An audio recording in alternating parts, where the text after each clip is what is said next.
Hey there everybody, and welcome to this video on improving prioritization when everything seems important. This is part of the 52 Skills Everyone Needs series, and I'm your host, Dr. Dawn-Elise Snipes.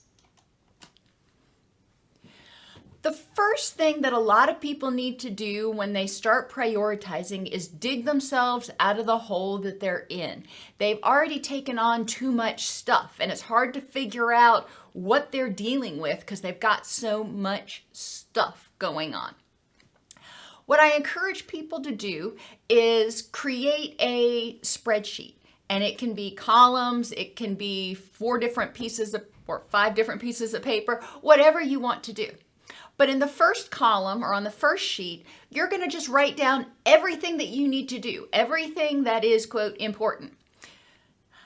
The second column or your second sheet of paper, you're going to title Crisis Due This Week.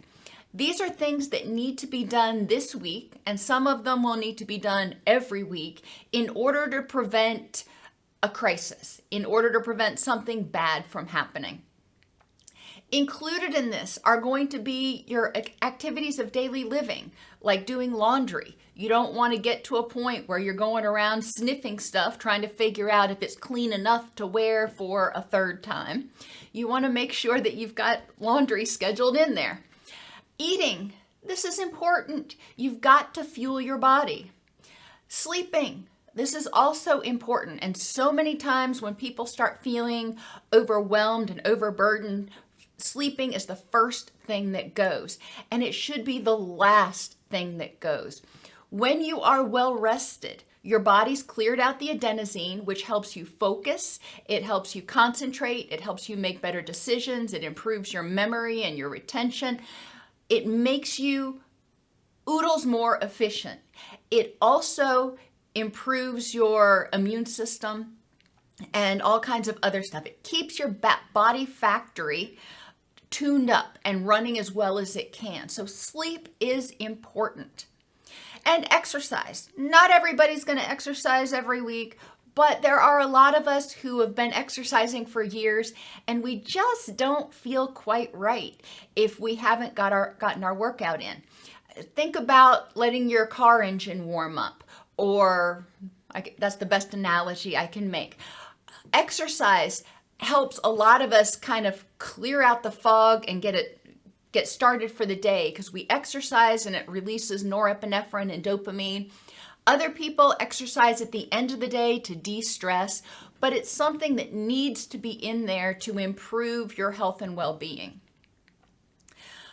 In this column, you're also going to include work tasks that have to be done this week, projects that have to be done this week. This is the end of the semester for me, and I've got a lot of end of semester, end of term papers coming in that I need to get graded. Now, thankfully, they don't need to be done this week. They need to be done in the next 2 weeks, but I do have to get them done. I have a deadline, and it is looming, so I need to make sure that I recognize that exists. It's a hard deadline. And also included in column B are promises that you made to friends and family. And you may be thinking, well, that's not really a crisis. It can be. If you make promises and then you keep bailing on them, people are going to quit trusting you. It's going to cause, friction in relationships. So it's important, if you promise that you were going to go to your kid's recital, if you promise that you were going to go to your brother's wedding, that you schedule that in. That is in column B, crisis. It is a commitment I made that I am going to stick to. Column C, or your third sheet of paper, these are things that have to be done within the next 2 weeks, or there's going to be a crisis. So these are things that you don't necessarily have to do this week. You can if you've got the time, but they do need to be done within the next 2 weeks. Column D, or your fourth sheet of paper, are things that have to be done this month, like paying bills or in April, paying taxes. There are some things that have to be done within the month. They don't necessarily have to be done this week or next, but they do have to be done. And then column E, these are things that you'd like to do. If they don't get done, you know, it's not necessarily going to make you the happiest in the world, but there are going to be no significant negative repercussions. Maybe you want to go hiking, or you want to go rock climbing, or you want to go kayaking. Okay, now you know the things that I want to do. But if they don't get done this month, okay, maybe next month. So these are things that you get to fit in once you start getting your time prioritized a little bit better. At this point, you've either got a spreadsheet with 5 columns or you've got 5 sheets of paper. And from column A, the list of everything that you need to do, you're going to pull that stuff and you're going to drop it into whichever column is appropriate. Does it need to be done this week, in the next 2 weeks, this month? Or is it something that doesn't have to be done? That way you can really see what is most pressing, what is most urgent. I encourage you to keep this spreadsheet or this system going even after you dig out of all of the stuff that you've got to do, because it really helps you visualize what's going on. And for people who are not super structured, this creates sort of your to-do lists that helps you recognize, you know, do I have a lot going on or only a little bit going on? Now, I hate putting in these PSAs, but it really does help if you remember to like, subscribe, and share these videos. It really does help me a lot, and I really do appreciate it. The second thing you want to do is figure out how to work smarter, not harder. If you're overwhelmed, which is probably why you're watching this video, then thinking about working harder is overwhelming. You're already working as hard as you can. You're already kind of exhausted, so you're like, I don't have any more to give. All right, well, let's figure out how to do it a little bit smarter. Shopping is one place that you can save a lot of time, which will free up time to get some of those must-dos done. Use click and pull. Do your orders online, go to the store and pick it up. That saves you all the time of having to go through the store and pull stuff off the shelf, then wait in line at checkout and yada, yada, yada. So do the click and pull. It also keeps you from getting distracted by things that aren't on your list or things that you don't need, where you're like, ooh, that looks interesting. I can lose a lot of time in the store if I go in there without a list, especially, but even just going in there with a list, I get distracted easily. You can also have standing orders, and a lot of stores will now maintain your online order, and you can just reorder the whole thing again. If you typically need the same thing, bread, milk, eggs, whatever it is, then you have that standing order and you can just go in and edit it. So you don't have to search and add it to your list every single time. It makes it a lot easier. Food. Now, I've said in many other videos, what you put in your body becomes the building blocks and the fuel to keep yourself going. It makes the neurotransmitters, it makes the hormones, it gives you energy. So if you eat crap, you're probably going to feel like crap. Food is important. Now, if you can afford fresh meal delivery and that's your thing, there are a lot of places that you can subscribe. They'll deliver a box to your door that has food in it and instructions for how to put the food together to make a meal. That can be a little pricey, but some people love it. Takeout. That's another thing that you can do. Also can be a little pricey, but you can find healthy takeout options in the form of salads, wraps, whole wheat sandwiches, things like that. Frozen dinners are my least favorite on this list because they tend to be high in nitrates, nitrites, and highly processed foods, all of which contribute to inflammation systemically and can worsen depression and autoimmune issues and all that stuff. So frozen dinners are my least favorite, but if you need to and you can find one that fits your dietary preferences, it might be something to have around for in a pinch. My preferred option is meal prep. And I spend a few hours one day a week. And I usually try to figure out based on the weather, whether it's going to be Saturday or Sunday. And I make the majority of the things that I need to make ahead of time. My pasta, my rice, my beans, my lentils. I make all of those ahead of time. If I'm going to make a lentil loaf, I do that. If I'm going to make chili, I do that. That way I can divide everything up and pack my lunch ahead of time. You can also leave your grains and your beans and stuff in their own containers so you can mix and match as you see fit. If you want to have beans, one night have beans and rice and another night have a bean burrito, you've got the beans and it's really easy just to, quickly convert it to what you need. The beauty of it is all of the dishes that you use. And when you make dinner tonight or lunch, look at how many dishes you make and how much of a mess you make every time you make a meal. Well, if you do meal prep one day a week, you're making that mess one day a week. So you save time because you don't have to clean that mess up every single night. All you have to do is get things out and put them together and then wash your cup, your plate, and your silverware. So that's a win-win there.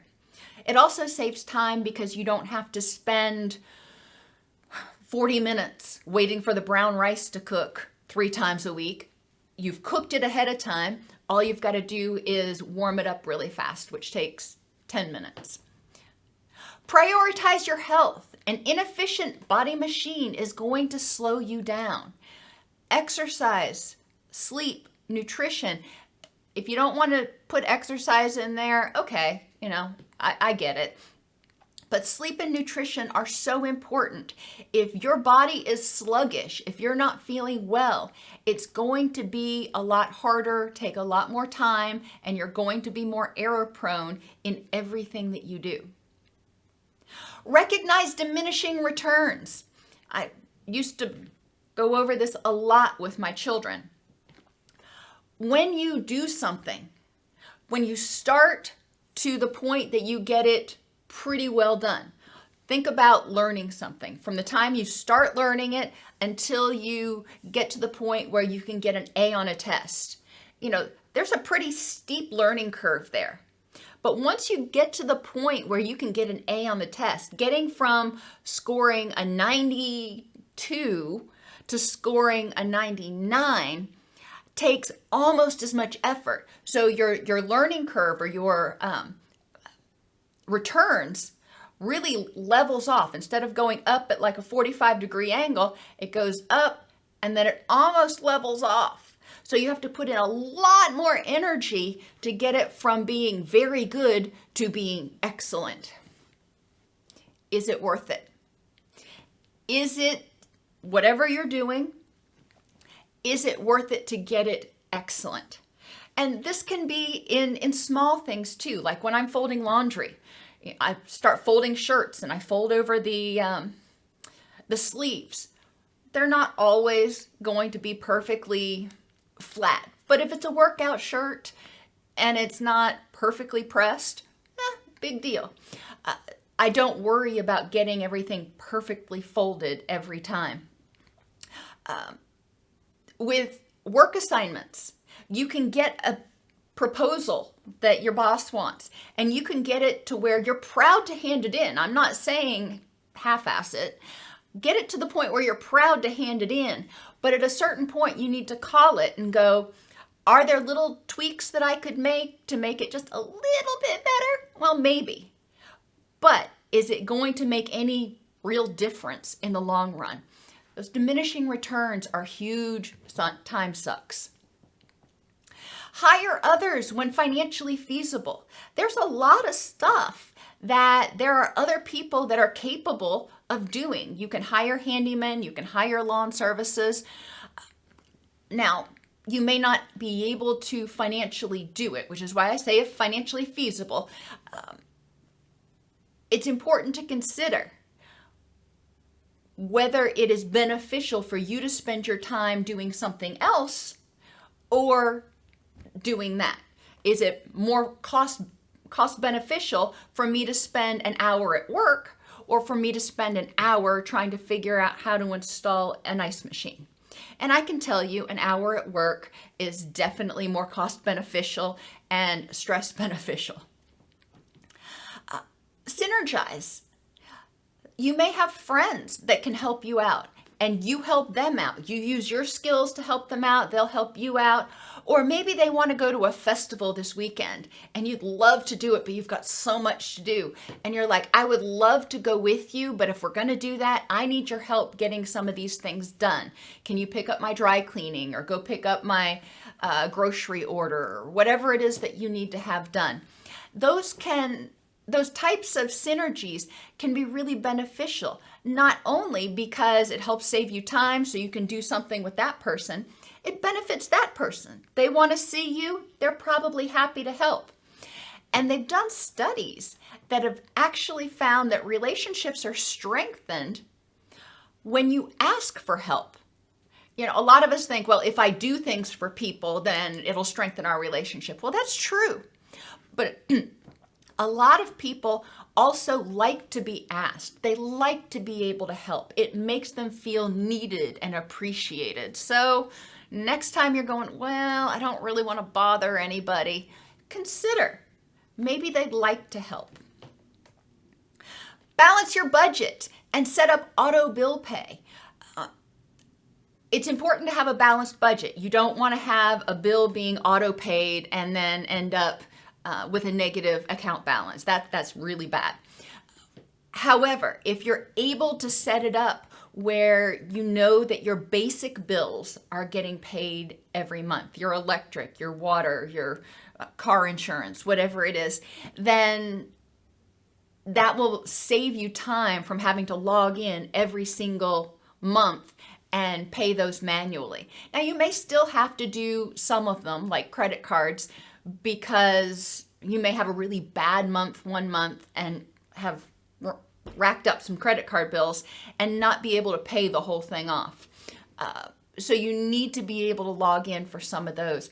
But if you're able to save enough money where you know you can pay your basic bills every month when they're due through auto pay, that can save you a lot of time. Put a time tracker on your computer so you can see where you're losing time. It is really easy to get sidetracked on the computer. And there are programs out there, time trackers, that can show you what sites you spent the most time on.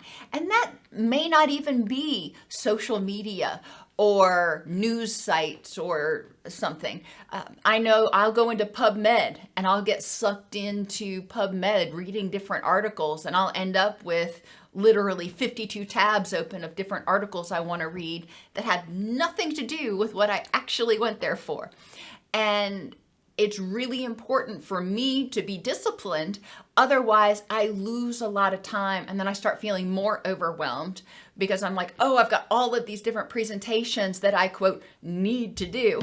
Well, no, I don't. Those are things I want to do, but they don't have to be done this week or next week. You know, when I'm looking at my columns, I need to put those over into the would like to do pile.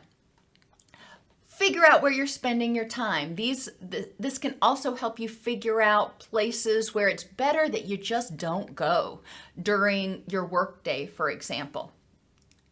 Delegate. And I mentioned that earlier. Use that social capital to help you save time. If you've got a friend that is willing to help you out, maybe your kids go to the same school and they can pick your kids up, great. That way, oh my gosh, those lines to pick up your kids are forever long. We used to live in an area that we lived too close to the school to qualify for bus service, so we had to take our kids in. And I would literally lose 2 or 3 hours a day to sitting in line waiting to pick up my child from school. Combine things. You know, once you have figured out, what things can I do smarter? What things can you combine? Exercise can be accomplished while house cleaning. You can vigorously house clean. Some people wear a weighted vest when they house clean. There are things that you can do to make house cleaning more energy intensive. It's not the same as going to the gym, but you can get a good kind of low intensity cardio workout just really moving around. And you'll feel it in your muscles the next day. Yard work, same way. And a lot of times you don't need the weighted vest for that. Dog walking, if you've got a dog, you can combine spending time with Fido and getting some exercise at the same time, maybe even doing it with a friend and their dog. Shopping, meals, and exercise can all be done with friends, kids, and dogs. When we are trying to manage our time, sometimes we do need to combine. We've got so much stuff on our plate, but we don't want to let these relationships dwindle. Therefore, in what way can I still spend time with my friend or my kids or my dogs and get the things done that I need to do? Phone calls can be made while driving. This is a great time to call your mom or your dad or your sister. Probably not the best time to be making work calls where you might have to pull over and write something down, but it's a great time to call and check in with people that you care about. Plan your routes to prevent unnecessary trips or mileage. We live not in the city, so getting from our house to where they're shopping takes about 25 minutes. If I had to make multiple trips into the city each week, that would be wasting almost an hour. That'd be wasting about 50 minutes in drive time just getting from my house to the city each way. That's a lot of time to waste each week. So I typically do all my errands on the same day, which allows me to drive into the city, and then I can stop by the grocery, I can stop by Walmart, I can stop by wherever that I may need to go. And, Tractor Supply, Co-op, whatever, in order to save time and travel. It also saves money on gas because gas is expensive right now. Number 3, so you've made your lists. You've started thinking about, okay, how can I get all these things done, be smarter or combine things, delegate when necessary. So now you're going to make a schedule. Go in, start out with this week. Block out time for things that repeat. Shopping. Maybe you do shopping every Saturday morning, so block that time out. Exercise. You do that every afternoon at 4 p.m. from 4 to 5. Block that out. Laundry, sleep, house cleaning. Block those times out. Then I encourage you, maybe you're blocking those other times out with a dark black box. I encourage you to use like a medium gray box for recreation and relaxation. Why? Well, because sometimes recreation and relaxation does need to get bumped because there is something else that's urgent that comes up. So this gives you a little bit of wiggle room. Now go back to your lists and rank your lists in order of importance and intensity, and plug it into your schedule, putting the most intensive things during your most productive hours. I'm most productive between 6 a.m. and 11 a.m. I know that. I'm a morning person, always have been. By the time we get around to 2 in the afternoon, you might as well forget it. I can do rote tasks, I can clean the house, but anything that requires mental focus, not going to happen. My son, on the other hand, is just the opposite. He doesn't even start kind of getting out of his haze until about 2 o'clock. Know when your most productive hours are and when to put which things where. Perceivers, in terms of temperament, may feel somewhat stifled by having this schedule. And I hear that. I am a judger. I'm a structured person, so I don't feel it the same way. But I know enough people who are perceivers. I get it. You only have to keep this tight of a leash on yourself until you're out of crisis mode and can accurately anticipate how much time things take. And that accurate estimation is so important. Too often people either, like I mentioned before, forget to factor in travel time, or they grossly underestimate how long it's going to take to do something. So you need to really start getting a hang of how much time does this really take if I'm devoting my focus to it. Set time limits. Use timers. If you're going to make a phone call, for example, you may use a timer so you know that when 10 minutes is up, you're going to start wrapping up the conversation or however long you decide you want to talk. Alarms and push notifications to remind you to move to the next task can also be helpful. Some people will put in preemptive alarms or preparatory alarms so they know that, okay, when this alarm goes off, I've got 30 minutes to wrap it up. And then another alarm goes off 30 minutes later, and that is your, okay, time to switch gears alarm. Number 4, and this is a little bit of a switching gears, define your rich and meaningful life. You've started to plug things into your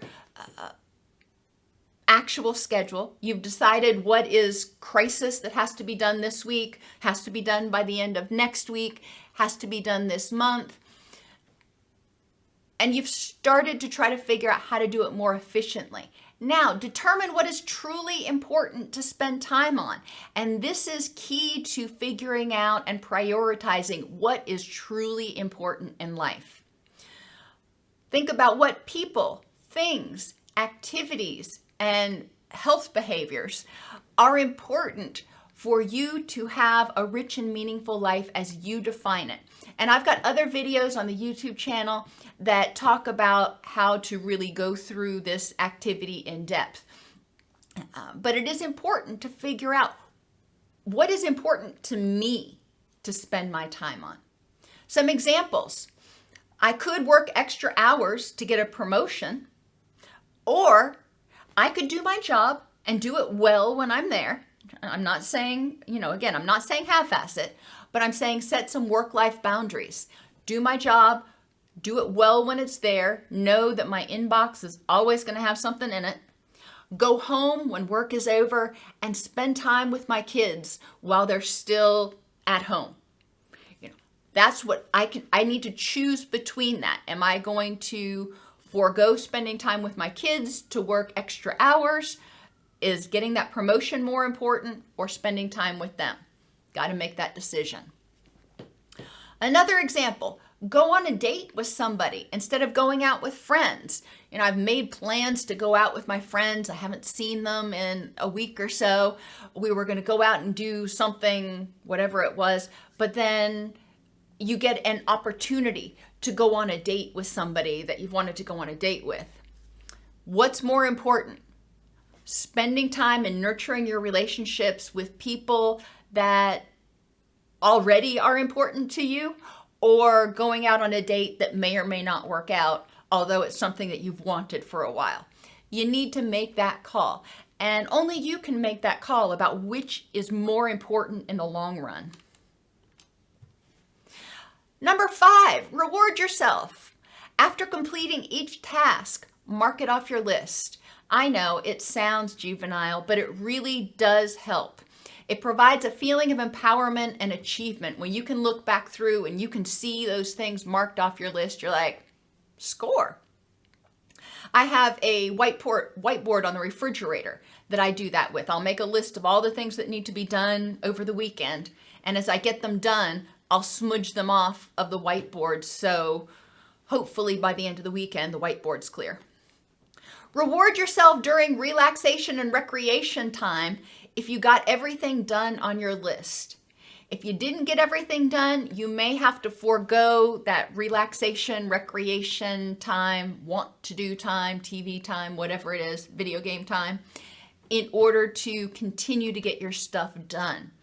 This will encourage you to stay focused during the day. You recognize that there is a carrot at the end of the stick, or a light at the end of the tunnel, whatever you want to call it. And it will help you stay a little bit more focused during the day if you know that the only way you get to enjoy that thing is if you get your stuff done. And get a goal buddy to keep you motivated. Now, not everybody needs to work on time management. Some people are really good at it, but almost everybody is probably working on a goal at any point in time. So the two of you can keep each other motivated to keep moving forward toward your goals. And finally, learn to say no, or at the very least, compromise. If you get asked to do something, look at your schedule. Do you have any free slots? Once you dig yourself out of all the stuff that you've already agreed to do, hopefully you'll start seeing some little free spots come up there where you can start plugging in more want tos. Do you have any free slots in there? If not, is whatever this thing is that's come up, somebody's asking you to do, is this important enough to bump something else? And again, I really discourage you from bumping sleep, but is this important enough to bump something else? If you bump this, does this particular activity help you get closer to or further away from those things that are important in your rich and meaningful life? Maybe somebody invites you to go to a concert and you've got to think to yourself, is that more important at helping me have this rich and meaningful life? It sounds really fun right now, but is it more important than what I've already got on my schedule? And let go of FOMO. There's always going to be another concert, another party, another this, another that. There's always going to be stuff going on that you miss. Ultimately, you've got to ask yourself, am I missing out on the things that are important in my rich and meaningful life if I am distracted by all these other things? I found a quote online that I thought was very poignant. When you say no to something, you're only eliminating one option. When you say yes to something, you're eliminating every other option. So think about that. If you've got a slot, an open time slot in your schedule, and you say, somebody asks you to do something and you say no, then that time slot is still open for any other possibility that comes along. But as soon as you say yes, that time slot gets blocked, and then nothing else that comes along can get in there. So choose your yeses and your nos wisely. If you do need to say no because you don't have enough time, this goes back to what I talked about with synergize. Sometimes you can say, I really can't do that and get everything else done that I need to. However, I will do it. I will make time to help you move if you can help me with these other things. Can we synergize? Can we work together? So that compromise can be a alternative to a hard no. Sometimes you're just going to have to say a hard no. I've got this deadline, I just can't. Or I made this commitment and that just can't be moved. Other times you can say no but. So do consider whether you have options. You only have a certain amount of time each day, each week, each year, and in your life. Be mindful when you're making your decisions about what you're going to do. Eliminate any unnecessary things. Rank and prioritize what's left based on urgency and importance to you. Simplify, automate, and combine as much as possible. Work smarter. Try to get things done as efficiently and effectively as possible. Delegate when you can. And remember that life changes every moment. So each day, look at your ranked list and be willing to bump things and move it around a little bit based on your rich and meaningful life. For example, if you wake up on Thursday morning and your kid is sick, typically you go to work. That is something that's important. That's one of those must-dos.